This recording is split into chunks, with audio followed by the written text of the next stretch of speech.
कांग्रेस में क्यों शामिल हो रहे हैं कन्हैया कुमार? बिहार में क्या कन्हैया के भरोसे आगे बढ़ेगी कांग्रेस?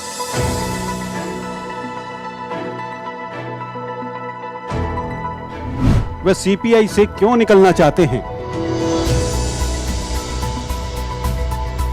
कन्हैया कुमार जेएनयू से पीएचडी करके राजनीति में पहुंचे। भारतीय कम्युनिस्ट पार्टी के नेता भी रहे, लेकिन अब कन्हैया कुमार 28 सितंबर को यानी शहीद आजम भगत सिंह के जन्मदिन पर कांग्रेस में शामिल हो रहे हैं। उम्मीद है कि कांग्रेस नेता राहुल गांधी ही उन्हें पार्टी में लेकर आ रहे हैं। उनके साथ ही गुजरात के दलित कार्यकर्ता और विधायक जिग्नेश मेवानी के भी कांग्रेस में आने की चर्चा जोरों पर है। लेकिन सवाल ये है कि अचानक कांग्रेस में कन्हैया कुमार और जिग्नेश मेवानी को लेकर इतना उत्साह क्यों है? कहीं इसकी वजह ये तो नहीं कि बिहार में अपना जनाधार खो चुकी कांग्रेस के पास राज्य में कोई बड़ा चेहरा नहीं है? ऐसे में क्या वह कन्हैया कुमार में भविष्य का नेता देख रही है? क्या लेफ्ट से सेंटर आने के बाद कन्हैया वह सब कर सकेंगे जो वो करना चाहते हैं?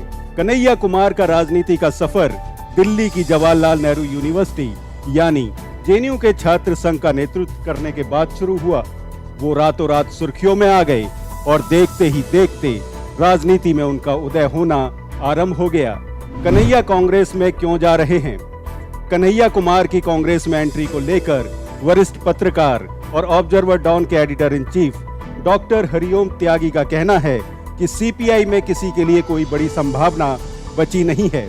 ऐसे में कोई युवा नेता अगर राजनीति में कैरियर बनाना चाहता है तो उसे परेशानी होगी। इसलिए कन्हैया भी अपने लिए नए विकल्प तलाश रहे थे। वे कहते हैं कि सीपीआई भी कन्हैया को बढ़ाने में रुचि नहीं ले रही थी। पिछले चुनाव में जब गठबंधन बढ़िया बन गया, लेकिन उनकी पार्टी ने उन्हें प्रमोट नहीं किया। चुनाव के दौरान कन्हैया ने जो टूर शुरू किया था उसे भी पार्टी लीडरशिप ने रुकवा दिया था। दरअसल उनके सामने कोई रास्ता ही नहीं था। उनकी अपनी पार्टी सीपीआई फरवरी में उनके खिलाफ निंदा प्रस्ताव पारित कर चुकी है। पार्टी के पटना ऑफिस में कन्हैया ने 1 दिसंबर 2020 को कार्यालय सचिव इंदु भूषण वर्मा के साथ मारपीट भी की थी। दरअसल बेगूसराय जिला काउंसिल की बैठक होनी थी। इसके लिए ही कन्हैया अपने समर्थकों के साथ पार्टी दफ्तर पहुंचे थे। किसी कारण से बैठक स्थगित कर दी गई। इसकी सूचना न देने को लेकर कन्हैया नाराज हो गए। इस पर कन्हैया समर्थकों ने वर्मा के साथ बदसलूकी की। तब हैदराबाद में कन्हैया के खिलाफ निंदा प्रस्ताव पारित हुआ था। यहीं से कन्हैया का सीपीआई से मोह भंग हो गया। पिछले काफी समय से कन्हैया के कांग्रेस ज्वाइन करने की खबरें भी चल रही थीं। पिछले हफ्ते सीपीआई महासचिव डी राजा ने उनसे प्रेस कॉन्फ्रेंस कर अफवाहों को खारिज करने के लिए कहा था। दिल्ली में पार्टी के दफ्तर में केंद्रीय नेता उनका इंतजार कर रहे थे, पर कन्हैया पहुंचे नहीं। पार्टी नेताओं के मैसेज और फोन कॉल्स का भी कन्हैया ने जवाब नहीं दिया। सवाल ये है कि अब कन्हैया सीपीआई से क्या चाहते हैं? कन्हैया ने इस संबंध में कुछ नहीं कहा है। हालांकि लग नहीं रहा कि कन्हैया अब पीछे हटने वाले हैं। सीपीआई ने कन्हैया को 2019 के लोकसभा चुनाव में बेगूसराय सीट से भारतीय जनता पार्टी के गिरिराज सिंह के खिलाफ उतारा था। इस चुनाव में कन्हैया 4 लाख से अधिक वोटों से हारे थे। कन्हैया ने भीड़ को तो खींचा, पर जीत नहीं पाए। इस वजह से पार्टी उन्हें कोई बड़ी जिम्मेदारी देने में हिचक रही है। पार्टी की नेशनल काउंसिल की मीटिंग में 2 अक्टूबर को कन्हैया पर फैसला हो सकता है। कन्हैया के आने से कांग्रेस को बिहार में क्या लाभ मिल सकता है? बिहार में जदयू और राजद जैसी क्षेत्रीय पार्टियों की बात करें या भारतीय जनता पार्टी कांग्रेस जैसी राष्ट्रीय पार्टियों की, सभी पार्टियों में दूसरी लाइन के नेता आगे आ रहे हैं। राजद में तेजस्वी ने कमाल संभाल ही ली है। लोक जनशक्ति पार्टी का नेतृत्व चिराग पासवान के पास है। जदयू के नीतीश पहले ही कह चुके हैं कि अगला चुनाव वो नहीं लड़ेंगे। भारतीय जनता पार्टी ने भी सुशील कुमार मोदी को मुख्य जिम्मेदारी से हटाकर संकेत साफ कर रखे हैं। ऐसे में कांग्रेस के पास कोई युवा नेता नहीं है जो लंबी दूरी का घोड़ा बन सके। उसे कन्हैया में संभावनाएं नजर आ रही हैं, जो लंबे समय में राज्य स्तर पर पार्टी को मजबूती दे सकता है। बिहार में जितनी जरूरत कांग्रेस को कन्हैया की है, उतनी ही जरूरत कन्हैया को कांग्रेस की भी है। जेएनयू में 9 फरवरी 2016 को हुई घटना से कन्हैया कुमार देश भर में सुर्खियों में आए थे। इस दौरान कॉलेज में हुए प्रदर्शन को समर्थन देने राहुल गांधी भी जेएनयू पहुंचे थे। कन्हैया के लिए कांग्रेस क्यों अच्छा विकल्प है?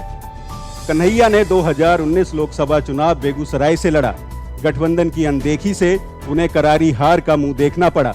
रिजल्ट की समीक्षा में कन्हैया के सलाहकारों का कहना था कि सीपीआई से राजनीति की शुरुआत सही फैसला नहीं थी। राजद ने तेजस्वी को उतारकर कन्हैया की मुश्किलें और बढ़ा दी थीं। जेएनयू के नारेबाजी कांड में उन्हें राष्ट्रीय स्तर पर पहचान दिलाई। ऐसे में वह भारतीय जनता पार्टी में नहीं जा सकते। संसदीय राजनीति के लिए क्षेत्रीय पार्टियां सही नहीं हैं। इस वजह से उन्हें राष्ट्रीय पार्टी की जरूरत है। कांग्रेस के अलावा फिलहाल उनके सामने कोई मजबूत विकल्प नहीं है। बिहार की बात करें तो कांग्रेस के प्रदेश अध्यक्ष मदन मोहन झा का कार्यकाल समाप्त हो चुका है। हाईकमान बुजुर्ग नेताओं को अलग करना चाहता है। चिराग, तेजस्वी जिस तरह से नीतीश सरकार पर हमले बोल रहे हैं, उतनी ताकत से हमले बोलने वाला कांग्रेस के पास कोई नहीं है। कांग्रेस में शामिल होने के बाद ही कन्हैया राज्य में बड़ी ताकत बन सकेंगे। और अगर कन्हैया जैसे लोग कांग्रेस में आते हैं तो कांग्रेस खुद को रिवाइव कर सकती है।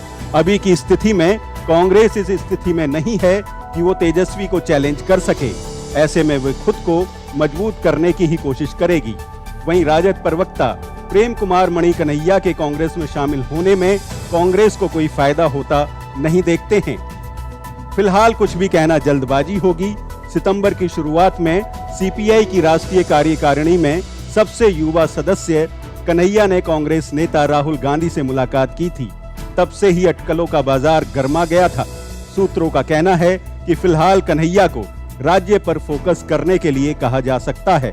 राहुल गांधी ने 16 जुलाई को सोशल मीडिया वॉलंटियर्स की बैठक में कहा था, बहुत से लोग हैं जो बीजेपी आरएसएस से नहीं डरते हैं, वे कांग्रेस के बाहर हैं, वे सभी लोग हमारे हैं, उनको लाएंगे और जो हमारी पार्टी में रहकर डरते हैं उन्हें बाहर का रास्ता दिखाएंगे। वे आरएसएस में जा सकते हैं, हमें उनकी जरूरत नहीं है, हमें बेखौफ लोग चाहिए। अगर राहुल के इस बयान को डिकोड किया जाए तो कन्हैया और जिग्नेश मेवानी जैसे युवाओं को महत्वपूर्ण भूमिका मिल सकती है। अब तक तो पार्टी के युवा चेहरों की आउटगोइंग हो रही है। 2019 में लोकसभा चुनाव हारने के बाद से कांग्रेस ने ज्योतिरादित्य सिंधिया, जितिन प्रसाद और सुष्मिता देव जैसे युवा चेहरों को खोया है। बहरहाल अब कन्हैया कुमार कांग्रेस का हाथ थाम रहे हैं और जिग्नेश मेवानी भी जल्द कांग्रेस में शामिल होंगे। और अगर ऐसा होता है तो ये कहना गलत ना होगा कि अब ये नए दौर की कांग्रेस बन रही है जो युवा और दलित उम्मीदवारों के सहारे नया इतिहास रचना चाहती है। नई दिल्ली से ऑब्जर्वर डॉन के लिए रविंद्र कुमार की रिपोर्ट।